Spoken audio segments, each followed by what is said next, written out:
Hi friends, welcome to honey Anu kitchen. ఇవాళ మన కిచెన్లో కొత్తిమీర పచ్చడి ఏ విధంగా తయారు చేయాలో చూపించబోతున్నాను. టేస్ట్ మాత్రం చాలా బాగుంటుంది. ఇంట్లో కూరగాయలు ఏమీ లేనప్పుడు ఇలా త్వరగా ప్రిపేర్ చేసుకొని తినొచ్చు. ఇది వేడివేడి అన్నంలో మాత్రం చాలా సూపర్గా ఉంటుంది. ముందుగా ఒక కడాయిలో ఒక 3 టేబుల్ స్పూన్ వరకు ఆయిల్ పోసుకోండి. ఆయిల్ బాగా హీట్ అయిన తర్వాత ఇందులో పచ్చిమిర్చి వేసుకొని బాగా మగ్గనివ్వండి. ఇలా మగ్గిన తర్వాత ఒక ప్లేట్లోకి తీసుకోవాలి.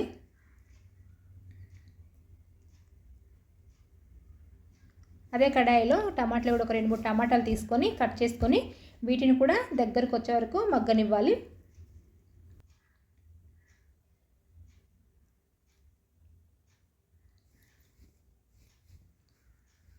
తర్వాత అదే కడాయిలో మరి కొద్దిగా ఆయిల్ అనేది పోసుకొని కొత్తిమీర శుభ్రంగా కడిగేసుకొని సన్నగా తరిగి పెట్టేసుకొని ఇది కూడా ఇందులో వేసుకొని పచ్చి వాసన పోయే వరకు ఫ్రై చేసుకోండి.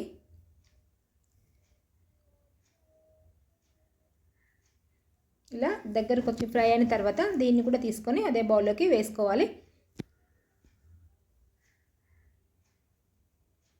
వేసుకొని అందులో వెల్లుల్లి కొద్దిగా జీలకర్ర, మన టేస్ట్కి తగ్గట్టు కొద్దిగా సాల్ట్ కూడా వేసుకోండి.